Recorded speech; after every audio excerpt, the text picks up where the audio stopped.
Bom dia, pessoal. Vamos dar continuidade ao evento. Eu sou Moisés, do Rio Grande do Sul. Espero que estejam todos me ouvindo bem.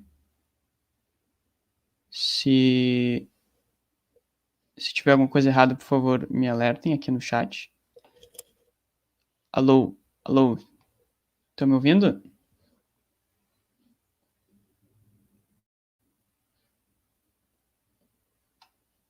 Tá bom. Eu sou Moisés, continuando, eu sou Moisés do Rio Grande do Sul, eu sou estudante da UFSPA. E agora a palestra das 11 horas, quem vai estar apresentando vai ser a Ana Macedo.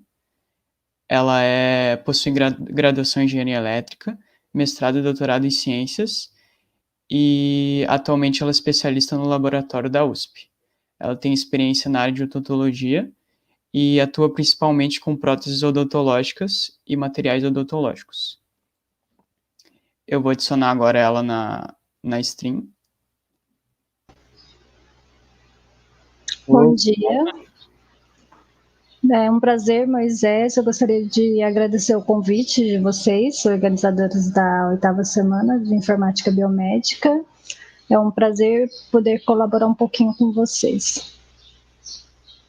Isso. E o tema da palestra ficou simulações computacionais no desenvolvimento de próteses, isso? Isso mesmo. Tá bom. Eu vou colocar aqui a sua apresentação. Eu vou me tirar. Tá. Bom dia a todos que podem participar dessa apresentação. É um prazer ter o contato com vocês e mostrar um pouquinho do que a gente desenvolve aqui na Universidade de São Paulo, tanto na Faculdade de Odontologia quanto na Faculdade de Medicina. Também tem uma parceria grande com o Laboratório de Bioengenharia da Faculdade de Medicina e vou mostrar um pouquinho do que a gente faz aqui para vocês. O tema que foi me passado foi simulações computacionais no desenvolvimento de próteses e ferramentas. Então eu vou falar para vocês um pouco sobre o método de elementos finitos e apresentar alguns exemplos de trabalhos que a gente desenvolveu aqui, tanto na Faculdade de Medicina quanto na Faculdade de Odontologia. Bom, o método de elementos finitos em si. Ele é um método computacional que surgiu na década de 60. Ele é uma evolução dos sistemas de análise matricial, que é aquele sistema de equações que a gente tem várias variáveis e com o conjunto de equações a gente consegue resolver e encontrar o valor de cada uma dessas variáveis. Só que por que ele é uma evolução? Ele trabalha com um conjunto muito maior de equações, uma solução muito mais complexa. Ele surgiu primeiramente numa análise bidimensional, na engenharia aeronáutica, tentando avaliar o efeito da pressão do ar sobre a asa de aviões. Isso foi em meados de 1950. E a realização dessa metodologia só foi possível a partir do computador digital, porque como envolve um número muito grande de equações e incógnitas, é necessário que você tenha uma capacidade de resolução muito grande. Por isso, apesar de ser um sistema de equações que poderia ser conhecido pensado antes de 1950, sem o auxílio do computador, a sua solução era inviável. Bom, então, o que exatamente corresponde o método? Ele se trata da transformação de um modelo tridimensional, considerado contínuo, nesse meu exemplo aqui é esse parafuso, em um modelo matemático para avaliação das tensões. Como que eu faço isso? Eu tenho um desenho tridimensional, eu subdivido esse desenho em o que a gente chama de elementos e nós. O elemento, ele é tridimensional, ele pode ser, por exemplo, no formato de um cubo, e o nó os vértices desse elemento, o que faz um elemento se ligar a outro.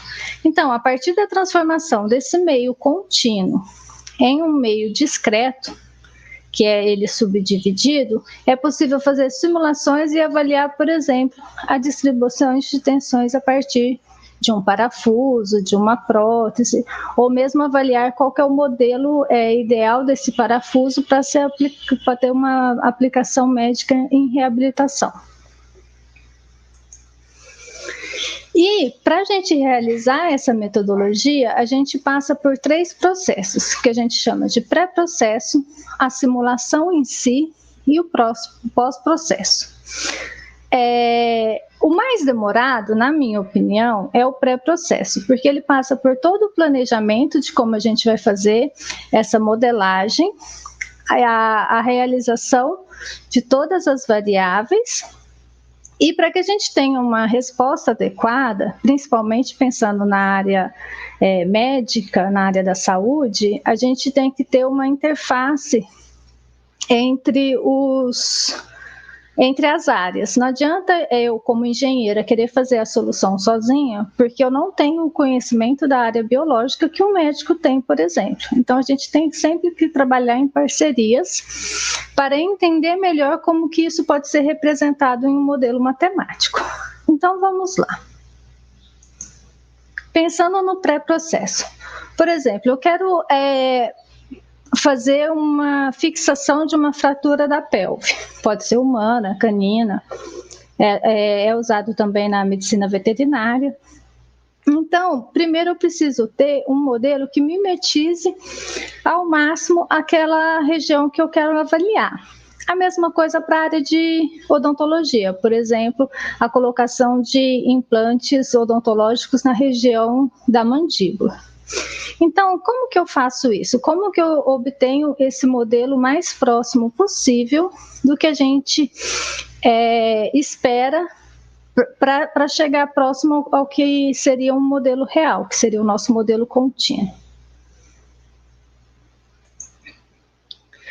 Bom, uma das metodologias que a gente pode aplicar é a realização da tomografia. Por exemplo, eu posso ter a tomografia de um osso e fazer a reconstrução dele.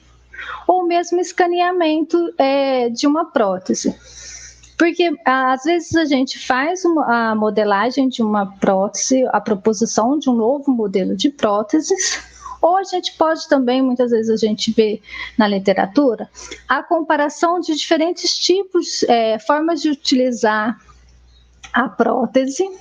Por exemplo, eu tenho uma prótese que eu posso fixar com 2, 3 parafusos, qual que é a melhor fixação? O que pode influenciar na qualidade da minha reabilitação? Então, muitas vezes a gente não tem o desenho original dessas próteses, porque elas estão envolvidas com a patente da empresa, tudo, mas a gente consegue fazer esses desenhos para estudo a partir de escaneamento. Hoje a gente tem muitos scanners 3D disponíveis no mercado, e a partir do escaneamento desses modelos é possível gerar o arquivo STL. Para a tomografia, para a gente obter esse arquivo STL, tanto a tomografia como a microtomografia, a gente tem disponível o software Invesalhos, que foi desenvolvido no Centro de Tecnologia da Informação Renato Archer, de Campinas. Esse software ele é muito interessante, porque a partir da tomografia, ele consegue gerar para a gente um STL com uma qualidade adequada para a gente fazer depois a reconstrução desse modelo a ser estudado. Então, você consegue pegar os arquivos DAICO da tomografia, levar para esse programa e pedir para ele selecionar. Eu quero que ele identifique para mim osso cortical, osso trabecular, os 2 ossos, a parte tecido. Ele consegue fazer todas essas identificações a partir de leituras de densidade que ele consegue fazer na tomografia. E aí ele gera superfícies em STL para que a gente possa fazer essa reconstrução. Como você pode ver aqui na imagem até de propaganda do software, ele consegue identificar, vocês podem ver aqui mais clarinho, o que seria o tecido mole, a parte óssea, e aí a partir dessas identificações a gente consegue fazer a reconstrução. Então, como que a gente faz? A partir do momento que eu tenho o arquivo STL, eu tenho que ter um desenho, porque o arquivo STL, não sei se todos vocês já tiveram a oportunidade de conhecer, ele define planos a partir de um monte de triângulozinhos, que até parece uma malha para elementos finitos. Só que elas são irregulares e não controladas. Então, o ideal é que a gente parta de um desenho e faça uma malha controlada. Aqui eu mostrei para vocês, a gente fez uma microtomografia de um implante comercial para poder fazer o desenho desse implante. Então, vocês conseguem ver aqui que está até preto. Por quê? Porque a malha desse STL está muito pequenininha. Então, ela está com informações além do necessário para eu levar para elementos finitos. Então, vai me atrapalhar. Então, o que eu faço? Eu levo para um software de desenho que seja amigável com o STL.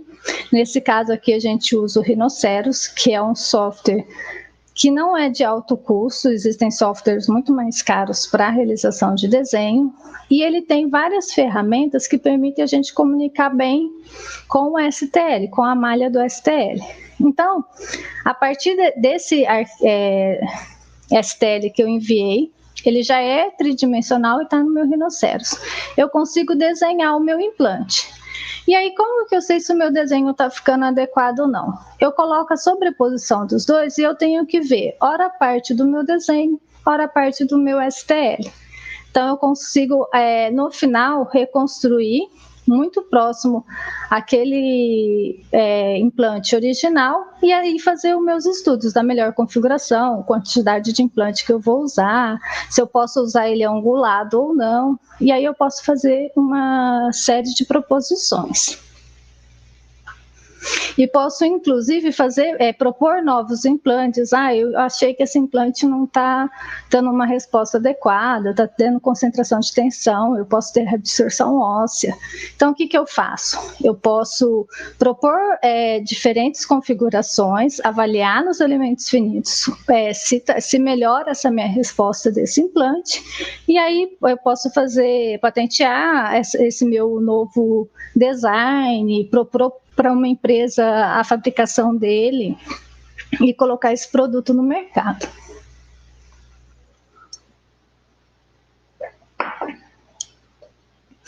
Então, a gente nem começou ainda a fazer as simulações, as avaliações de tensões, e a gente já teve que fazer uso de 2 programas. Então, é uma área que exige uma mão de obra especializada. A gente precisa de pessoas que tenham conhecimento nesses programas, que consigam tirar o melhor resultado a partir deles, né? Explorar eles de maneira adequada para que a gente tenha uma boa resposta no final. Aqui eu estou mostrando para vocês, a partir de uma tomografia de uma pelve canina, a gente fez o mesmo processo. A pelve não tinha fratura, eu gerei a partir do Invesalhos um arquivo que seria referente ao meu osso cortical. Realizei a modelagem o mais próximo possível. Vocês podem ver que a gente tem a mudança de cores aqui do amarelo para o preto, ou seja, do meu STL que está em preto para o meu amarelo, que é o meu desenho, mostrando que eu consegui chegar o mais próximo possível. E aqui é o meu desenho final. Vocês podem ver que a região sacral não foi desenhada. Porque nos elementos finitos, muitas vezes, a gente tem que fazer simplificações. Porque não adianta a gente querer trazer também 100% dos detalhes, que muitas vezes isso vai dificultar a simulação sem trazer informações relevantes. E muitas vezes a gente pode acabar causando erros. Então, ao invés de eu desenhar essa região, o que eu fiz? Eu fixei o meu modelo, na hora de fazer a simulação, nessa região onde seria o contato do sacro, dessa parte óssea do animal.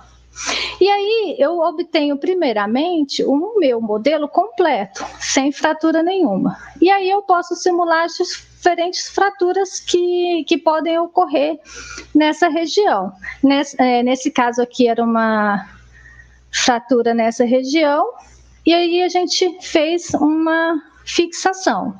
Aqui é um tipo de placa, nesse projeto a gente tem essa placa que é uma placa já comercial, normalmente utilizada nesse tipo de fixação, e existe a proposta de um novo modelo de placa. Então, aqui a gente está realmente tentando desenvolver um novo modelo de implante. E aí a gente consegue verificar se aquela nossa ideia de melhorar a fixação, trazer mais estabilidade, diminuir o tempo de reabilitação, pode estar realmente indo no caminho correto. E aí a gente consegue corrigir problemas na modelagem antes de realmente levar para o animal, né? E não correr o risco de lá ter um problema. Eu lembro que durante a realização deste trabalho, a prótese proposta, a gente teve que testar vários modelos de angulação até chegar num que se acoplava melhor à anatomia do animal. Então, depois de umas 5 modelagens, a gente conseguiu um modelo que era mais adequado. Esse trabalho ainda está em processo de publicação, por isso que eu não trouxe esse modelo novo proposto para vocês. Tá? Bom, e aqui aquele caso da mandíbula que eu falei para vocês, né? Eu tenho o desenho aqui realizado da mandíbula, e aí eu não desenho só a parte externa. Eu tenho o que a gente chama de osso cortical, a parte interna, que é o osso trabecular, e aí eu posso fazer uma variedade de propostas de reabilitação. Então, eu posso, por exemplo, nesse modelo que eu mostrei para vocês, que aqui ele está montado e aqui eu estou mostrando para vocês todas as partes, a proposta é o quê? A colocação de 6 implantes, sendo que 2 deles são angulados e 2 são o que a gente chama de mini implantes. Nesse projeto, a gente fez esse implante é angulado ou não, é o mais adequado. Colocar esse implante posterior melhora a distribuição de tensão? Então, a gente tinha uma diversidade de perguntas a serem respondidas. E o que a gente percebeu é que, nesse trabalho, que compensa colocar o implante angulado. Por que a gente está angulando ele aqui? Porque, não sei se vocês sabem, mas a gente tem um nervo que passa nessa região da mandíbula, que limita o comprimento de implante que a gente pode utilizar. Então, no momento em que eu faço a angulação desse implante, eu obtenho uma maior área de contato com o osso e assim eu tenho uma maior estabilidade desse conjunto, trazendo menos estresse para o osso e diminuindo a possibilidade de reabsorção óssea. Além disso, quando a gente tem perda dentária que fica muito tempo sem ser reabilitada, na região posterior da mandíbula, existe uma perda óssea. E o que acontece com essa perda óssea? Como eu tenho o nervo passando nessa região, limita ainda mais a minha utilização de implante. Então, um implante de altura convencional, eu não conseguiria colocar nessa região da mandíbula.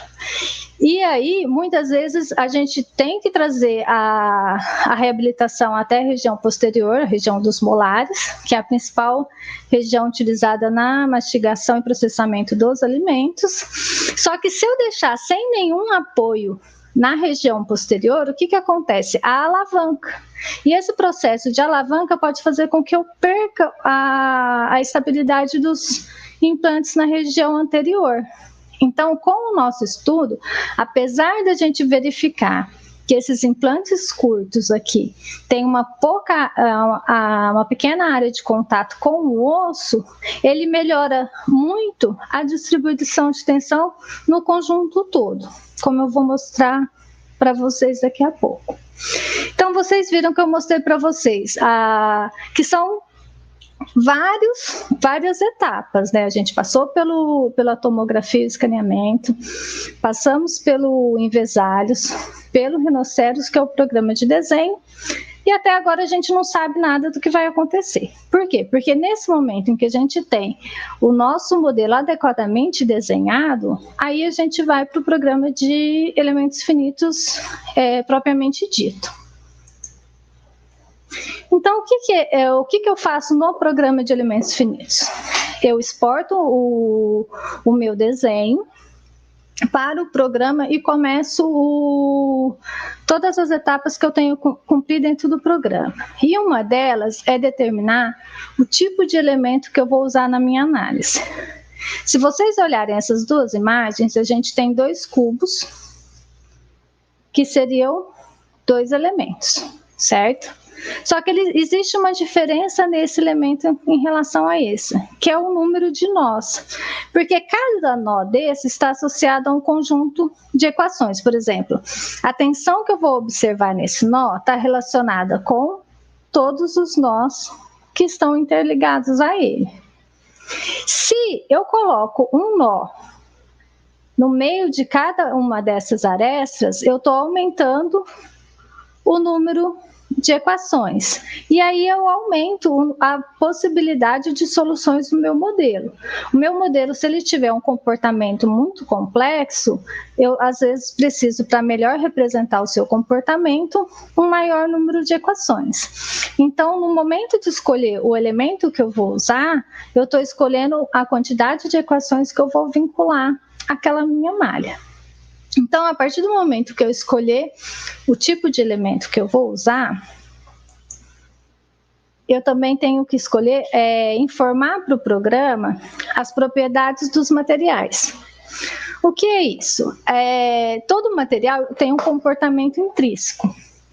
Existem os materiais isotrópicos, que tem o comportamento em todos os eixos de forma equivalente, e tem os anisotrópicos, que tem um comportamento diferente para cada direção. Vamos pensar, por exemplo, no fêmur. O fêmur ele foi pensado para sustentar o nosso peso em pé. Então, a maior resistência dele está na carga longitudinal. Já se eu fizer uma carga transversal nele, acontece muitas vezes a fratura, a resistência dela é melhor. Tanto é que quando a gente tem uma batida, um acidente de carro, muitas vezes ele sofre uma pancada no sentido transversal e é observada a fratura. Por quê? Porque a resistência dele muda de um eixo em relação ao outro. E todas essas informações têm que ser passadas para o programa. Se o material é isotrópico, se é anisotrópico. E as principais características que a gente precisa numa análise estrutural é o módulo de elasticidade e o coeficiente de Poisson. Sem essas duas informações, a gente não faz nenhuma simulação. Mas a gente também pode fazer simulações, por exemplo, de fluxo de líquido. Então, tem de efeito da temperatura sobre um determinado material. Então, existem outras informações que a gente pode fornecer ao programa para realizar outros tipos de análise. Mas, para uma análise estrutural, pelo menos essas duas informações são necessárias. Existem outras informações que a gente também pode indicar para o software, mas que elas vão auxiliar, mas elas não impedem que a gente faça uma análise com a metodologia. E aí, como eu tinha falado para vocês, a gente tem aqui as malhas. A gente foi lá, escolheu o melhor modelo de elemento que a gente pode utilizar, mas não é só o modelo do elemento que vai influenciar no meu resultado. O tamanho dele também. Então, os softwares permitem para a gente que a gente indique qual é o tamanho de malha que a gente quer utilizar.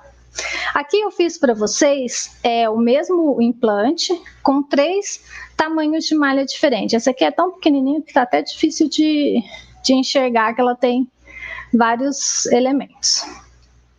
E aí, é muito importante que tenha o bom senso de quem está fazendo a avaliação pela metodologia na escolha desse tamanho de malha. Ela não pode ser muito simples, como a gente vê aqui, nessa região, e nem pode ser tão complexa. Por que ela não pode ser muito simples? Porque ela não vai ter equações suficientes para responder a nossa pergunta. E por que ela não pode ser muito complexa? Porque ela vai gerar um número muito grande de equações que vai dificultar o processamento pelo computador dessas equações, o que pode também gerar um erro na resposta. Então, a gente tem que fazer um controle de malha para que a gente consiga o quê? Ter um resultado em que as partes sejam bem representadas, sem que o tamanho do elemento necessário para essa representação seja muito pequeno e acabe tornando a resolução muito complexa.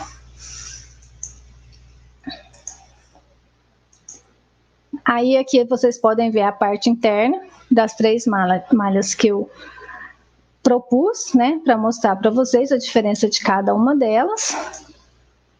E aí, para vocês terem uma ideia, né, no momento que eu fui gerar essas malhas, eu falei que o tamanho médio dessa minha primeira malha era 0,5 milímetros, da segunda 0,2 e da terceira 0,1. Essa é o valor de número de nós e elementos só desse implante. Então, vocês conseguem ver como a redução. Aqui eu reduzi um pouco mais de 50% no tamanho do elemento. Eu já multipliquei mais de 5 vezes meu número de nós. E de elementos mais de 6 vezes. E aí, no momento em que eu reduzo desse aqui pela metade, o tamanho médio, olha como cresce o meu número, mais de 6 vezes o meu número de nós e elementos. Então, você imagina o tempo de resolução necessários nessa situação e nessa. O número muito maior de equações que a gente observa aqui. Então, por mais que muitas vezes a gente ache necessário representar muito bem, as simplificações são necessárias e o bom senso sempre tem que ser aplicado, porque dificultar por dificultar, sem necessidade a resolução, a gente pode estar incorrendo em erros no momento da avaliação dos resultados. A gente vivenciou isso há pouco tempo, né? A gente tinha feito uma malha em que a proposta da malha do osso que a gente tinha realizado era 1 milímetro, porque ela tinha a redução próxima à região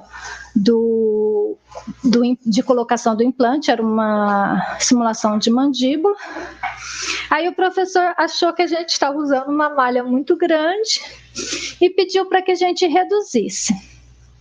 Aí a gente fez simulações reduzindo de 1 para 0,7, 0,5, 0,6 e 0,5. Na hora que a gente foi avaliar os resultados, a gente percebeu que na verdade, a gente tinha gerado um problema, porque os resultados estavam dando muito fora do que é o realmente observado. E isso a gente só conseguiu identificar com o auxílio da professora que era dentista, que estava trabalhando em parceria. Então, a gente fez as simulações que o professor da área de engenharia falou, não, vamos reduzir, vamos melhorar essa malha, que eu acho que ela está muito grande, só que aí na hora da resolução, você vai observar, ele começa a dar alguns valores que não condizem com o que é esperado numa situação clínica dessa. Então, é muito real essa necessidade de parceria e de troca de conhecimento entre as áreas. Bom, finalizei minha malha, eu vou fazer as condições de contorno. O que são as condições de contorno? Eu preciso informar para o meu software aonde que eu vou aplicar uma carga nesse modelo, ou seja, aonde, por exemplo, nesse caso na prótese odontológica, aonde que é a transferência de força da maxila para a mandíbula. Aqui foi na região do molar e pré-molar. E preciso falar também para o meu modelo como ele pode se movimentar. Porque a hora que a gente coloca o modelo lá no programa de elementos finitos, ele está flutuante no espaço. Ele não tem restrição nenhuma. E se eu simplesmente aplico a força nessa região, o modelo vai começar a descer infinitamente. Por quê? Porque ele não tem uma região que fala, isso aqui não movimenta. Então, o que eu fiz? Na região posterior da mandíbula, eu fixei a sua movimentação. Então, eu falei, essa área não movimenta. E aí sim, a partir do momento que eu aplico a força, aqui não movimenta, e aí eu consigo ver a transferência dessa força para o osso. E eu preciso contar para o programa também quem tem contato com quem. Por mais que eu faça o desenho lá no software de desenho, eu faço combinação de superfície, subtração, para que uma superfície tenha contato com a outra, o meu programa não sabe disso. Eu tenho que contar para ele, eu quero que você considere que isso está em contato com isso. Por exemplo, o implante está em contato com o osso. E ele só vai me falar, ok, implante tem contato com o osso se ele realmente estiver em contato. Está em contato, ele fala, ok, estou reconhecendo isso como um contato. Mas eu posso ter alguns contatos que eu não quero que ele considere. Por exemplo, a gente teve um trabalho em que a gente estava avaliando fratura de húmero, em que o contato de um osso com o outro era muito pequeno. E aí, no momento que a gente estava fazendo a solução, ele estava gerando mais erro pelo tamanho reduzido de área do que resposta biológica esperada. Então, o que a gente falou para o programa? Ignore esse contato. Apesar dele existir, você não vai enxergar. Então, a gente tem que avaliar todo o nosso modelo e falar o que a gente quer e que não quer que seja considerado. Então, nesse caso, eu fiz todo o contato entre ossos, entre o implante e os ossos e entre os componentes protéticos. E a gente faz também a aplicação de força. Então, as condições de contorno o que movimenta e não movimenta no meu modelo, quem tem contato com quem e que tipo de força que está aplicando. A gente pode aplicar força, pressão, momento, existem diferentes tipos de carregamento que a gente pode utilizar numa simulação, certo? A solução do problema em si, ela é uma solução automática, que vai depender da capacidade do nosso computador, principalmente de memória disponível para a resolução das equações, a capacidade do processador, o quanto do processador o software está programado para utilizar.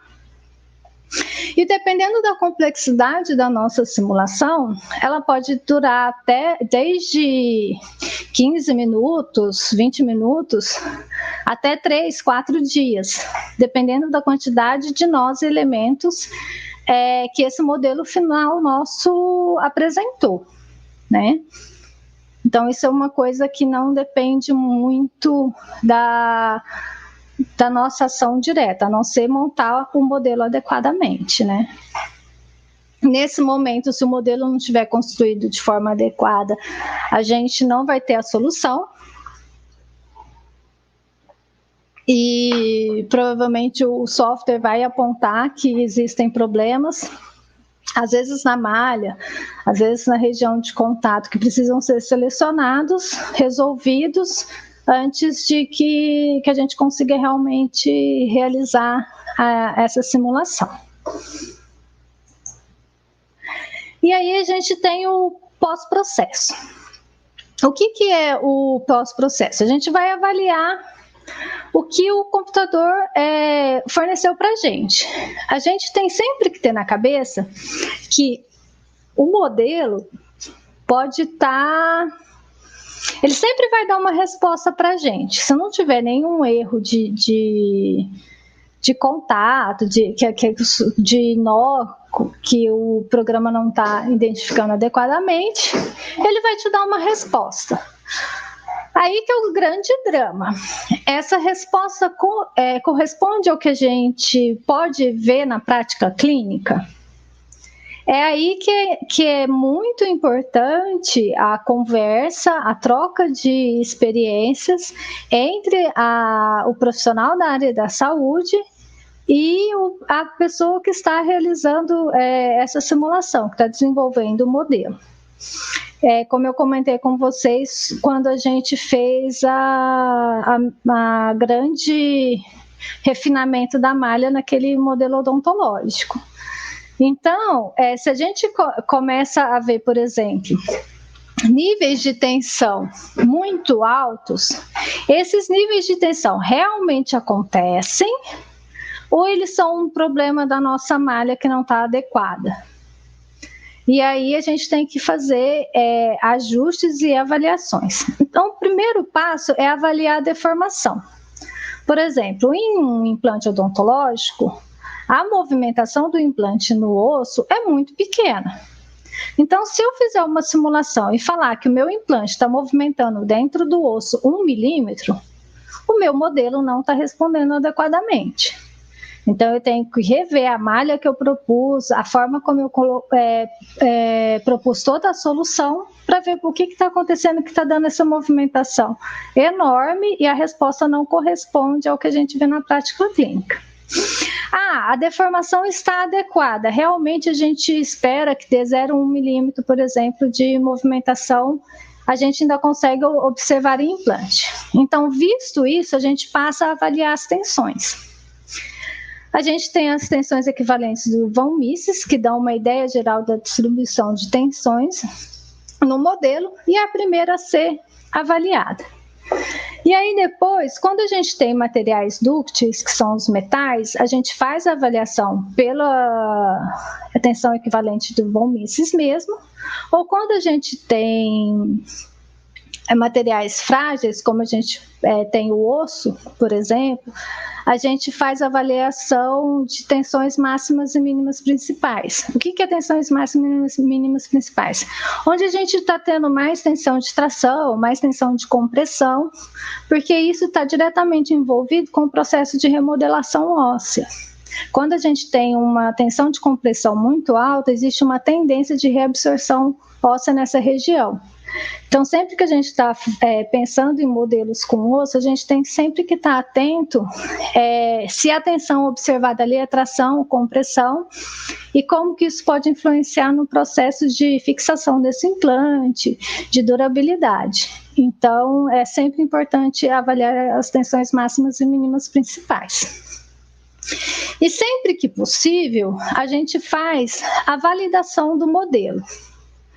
Por que eu digo sempre que possível? Porque existem modelos que a gente não consegue fazer ensaios equivalentes em modelos reais, como em máquina universal de ensaio, a gente tem a fotoelasticidade, tem a correlação digital de imagens, que são metodologias que trabalham com modelos reais e que podem ser utilizadas para validar o modelo de elementos finitos.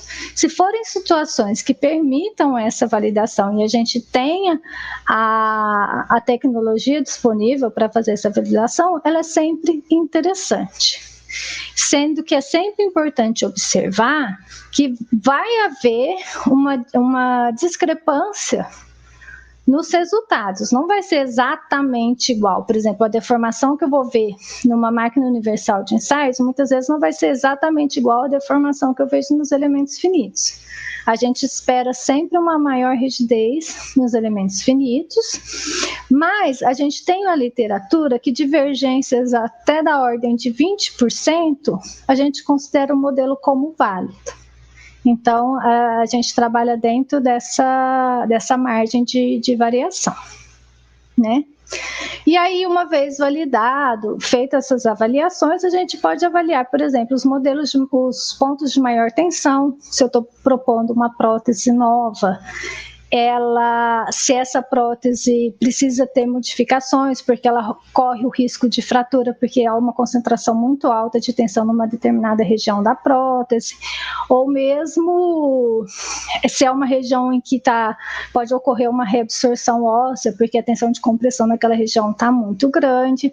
Então, todas essas avaliações são feitas para verificar a viabilidade dessa utilização da prótese ou mesmo da configuração, quantidade de implantes e assim por diante. E aí a gente tem o resultado da nossa pesquisa, o que seria o resultado final. que pode ser muitas vezes pedir para remodelar. Ó, essa prótese inicial não está adequada, a gente precisa remodelar. Então, alguns exemplos. Aquele modelo que eu mostrei para vocês com 6 implantes, a força era aplicada na região do molar aqui da esquerda.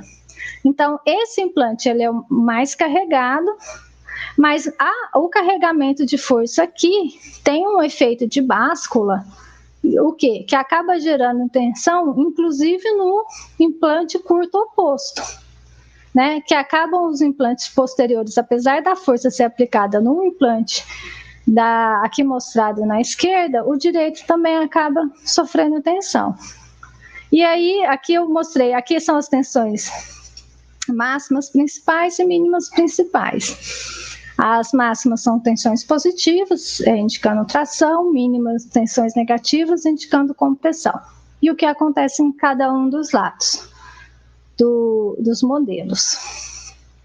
E aí a gente, nesse trabalho a gente fez outras configurações e a gente comparou qual que traz maior preservação do osso suporte, né?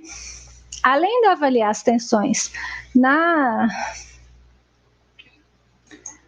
no osso, a gente também avalia na prótese. Vocês podem vir aqui na região onde é aplicada a força, onde é gerada a tensão, já que já é a tensão equivalente de von Mises, e qual o implante que está sendo mais solicitado, que é o implante na região onde é aplicada a força.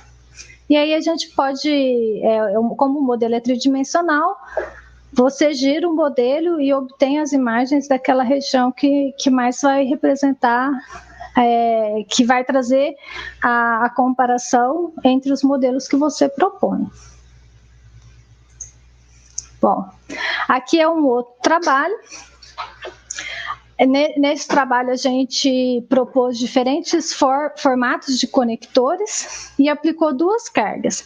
Aqui é uma carga na região central, entre os 2 dentes aqui, como se eu estivesse mordendo uma pipoca, para vocês terem ideia. Então, eu vou ter um carregamento centralizado aqui. E aqui é como se eu estivesse fazendo apertamento dos dentes, a força distribuída em todos os elementos de uma vez. Então, a gente vê que quando a força é concentrada numa região, a gente tem o quê? Maior esforço nos conectores. E quando ela é distribuída, a tensão é menor. E o mesmo pode ser observado aqui nos implantes, né? Uma força centralizada, eu trago a tensão para a região entre implantes, e quando ela é distribuída, ela é transmitida pelo eixo dos implantes. A gente consegue avaliar. E aí a gente fez 3 diferentes configurações desse conector e verificou que o circular é aquele que está dando uma melhor resposta biomecânica, ou seja, traz menor estresse para o implante e para a prótese, trazendo mais longevidade para essa reabilitação. Aqui é aquele trabalho da pelve canina. Então, aqui a gente consegue ver as regiões no osso onde a gente tem a maior tensão, que é as regiões de contato do parafuso, da prótese com a pelve, né? E na prótese, a gente consegue ver, ó, tanto qual é o parafuso que tem o maior risco de fratura, e mesmo aqui, a região do gap é a região onde a gente tem o quê? Maior carregamento do implante. Dificilmente a gente vê fratura da placa em si, numa reabilitação dessa, mas a gente pode ter o quê? Se tiver sobrecarga no parafuso, a fratura do parafuso levando à soltura do implante. Então, a gente tem sempre que avaliar essas situações para ver. Eu vou colocar, nesse caso aqui a gente colocou 6 implantes. Posso colocar só 2 e 2? Coloco ele mais próximo a região de fratura, distancio ele da região de fratura, o que vai trazer mais estabilidade para esse implante e menor risco de fratura dele, e também um menor risco de sobrecarga ao osso, né, no momento que a gente avalia a pelve. Bom, gente, o que eu tinha para apresentar para vocês era isso. Eu espero que tenha aguçado a curiosidade. A metodologia envolve... Só um pouquinho. Envolve muitos programas diferentes. Eu acho que o pessoal da informática biomédica tem uma facilidade com essa parte de programação, de desenho, uma familiaridade com a parte de imagens que é muito bem-vinda, né? E a gente sempre precisa de ajuda de pessoas que queiram trabalhar nessa área, ingressar e dividir com a gente essa experiência, trazer descobertas novas formas de avaliar. A gente está sempre em desenvolvimento e tentando melhorar, aumentar as complexidades das nossas avaliações para chegar cada vez mais próximo a um modelo real. Gostaria de novo de agradecer. Então, vamos para a sessão das perguntas, então. Eu separei algumas perguntas aqui do chat aqui. A primeira é do Nilson Pereira. Bom dia, Ana, sou dentista e radiologista. Naquele caso do implante, ao invés de usar micro, poderia usar TC Cone Beam. Tem equipamentos com corte de 76 micrômetros? Isso. O Nielson, a gente não fez. Quando a gente tem coisas muito delicadas, como o formato da rosca de um implante, a gente costuma usar o micro CT. Para fazer o uso do Cone Beam, dá até para fazer o teste, só que aí eu acredito que a gente precise, paralelamente, fazer, por exemplo, o uso de um projetor de perfil, para a gente conferir algumas informações que podem não ser mimetizar exatamente o formato da rosca, porque a gente, como a tomografia ela traz menos imagens no momento da reconstrução, e o detalhe da rosca do implante é muito pequeno, muitas vezes a gente, com o projetor de perfil, aquilo que a gente pode estar em dúvida da angulação daquela rosca em relação ao eixo do implante, tudo a gente possa tirar com um equipamento auxiliar. A gente já fez desenho só a partir de medidas de projetor de perfil. A gente moldava o implante, fazia cortes, tem como reconstruir, inclusive, sem o micro CT, só que aí tem que ter um conhecimento de desenho até um pouco maior, e conhecer um pouquinho a parte de projetor de perfil também. Mas tem jeito de fazer, inclusive, sem as metodologias. No meu mestrado, que é aquele primeiro trabalho que eu mostrei na apresentação aqueles parafusos longos, são parafusos de coluna vertebral. Eu fiz toda a modelagem deles a partir de informações da morfologia do implante a partir de um projetor de perfil. Tem outra pergunta aqui, e eu também queria acrescentar uma parte minha também. A pergunta é a seguinte: existem outras técnicas matemáticas computacionais, além dos elementos finitos, que poderiam fazer o mesmo tipo de pesquisa ou estudo? E eu queria acrescentar também uma pergunta minha: por que se existem outras, né, por que escolheram essa dos elementos finitos? Então, existe análise matricial, acho que pelo MATLAB, que faz também, só que existe os elementos finitos, é uma evolução. Na verdade, existem grupos de pesquisa, se não me engano, até na Universidade Federal do Paraná, que está participando, eu acredito que tem lá em Curitiba, não sei se é da Federal do Paraná, que trabalham, inclusive, no desenvolvimento de elementos e nós.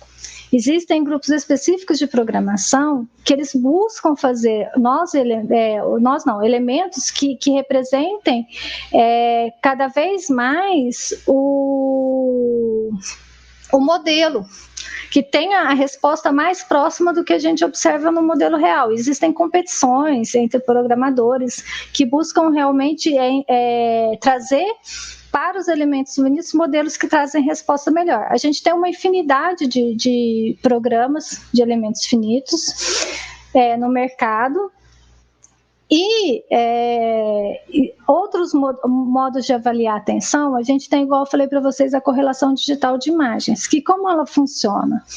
Ela não é matemática, ela é sobre imagem, sobre movimentação observada durante o ensaio da imagem, ele consegue determinar o quanto de tensão está gerando. Então, existem diferentes técnicas, mas o elementos finitos ele está sendo desenvolvido para melhor responder. Ele tem existem softwares livres, existem softwares pagos, mas o investimento para que ele realmente seja confiável tem sido muito grande. Tanto é que ele tem sido também aceito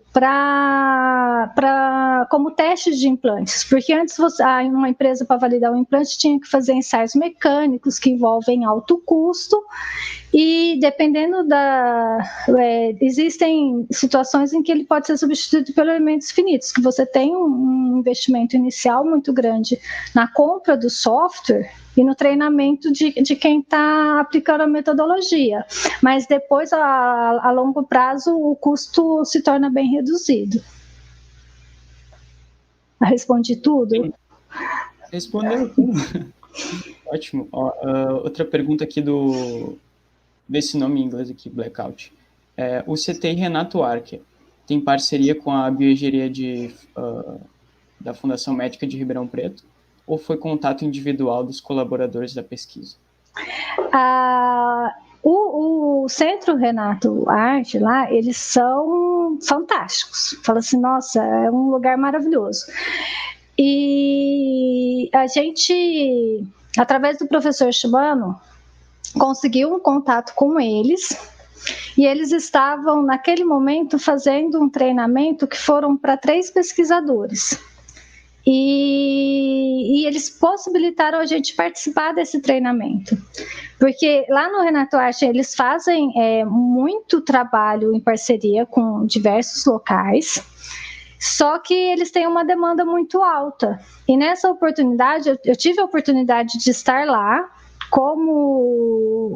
via o professor Shimano, na Faculdade de Medicina, eu fiz pós-graduação com o professor Shimano, e aí eu tive como fazer esse treinamento. Hoje, o professor Shimano tem o software de elementos finitos lá no laboratório, e a gente está trabalhando dentro dessa linha de pesquisa. Então, a gente tem sim um contato lá do laboratório com o pessoal do CTI, mas a gente tem desenvolvido os projetos lá na bioengenharia.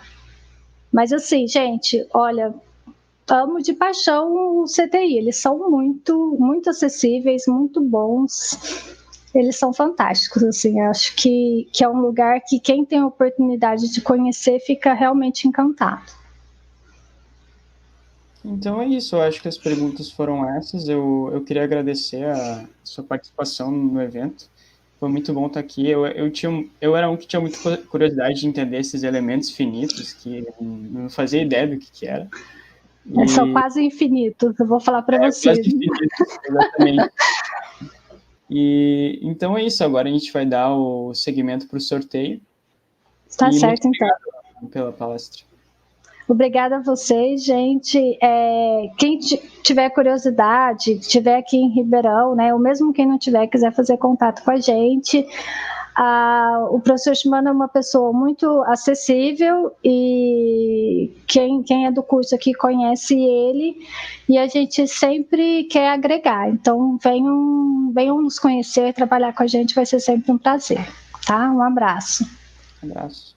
Tchau, tchau.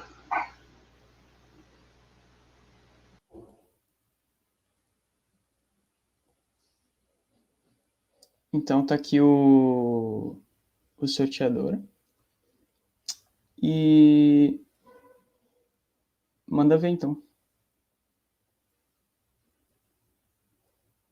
Vanessa Soares da Silva. Eu vou verificar aqui se ela está inscrita. Tem que abrir aqui a página do... Ai, cadê a página?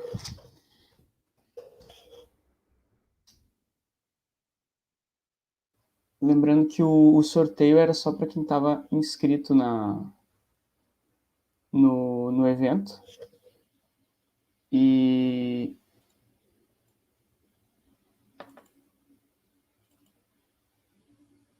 então, se por um acaso alguém se inscreveu e não tinha enfim, apareceu no sorteio e tal, a gente vai sortear de novo.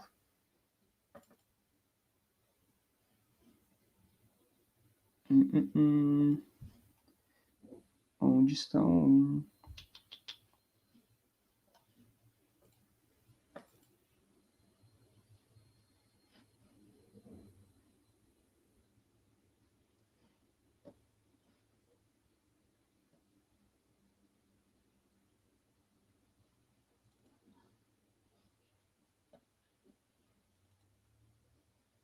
Ah, achei. Tá aqui.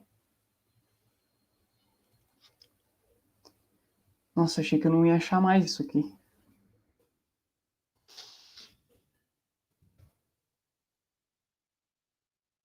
Vanessa Soares.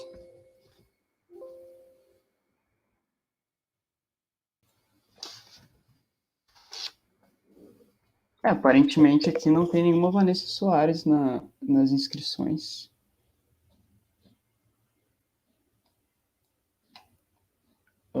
Então a gente vai ter que sortear de novo.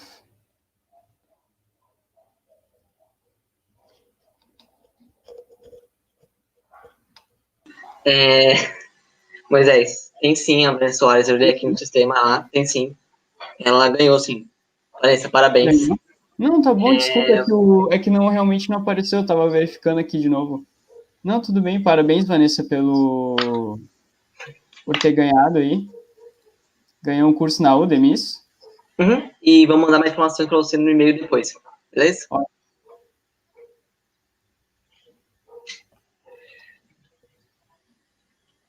Acho que é isso, então. Então é isso, pessoal. Até a próxima palestra. E fiquem ligados aí, tá bom? É isso.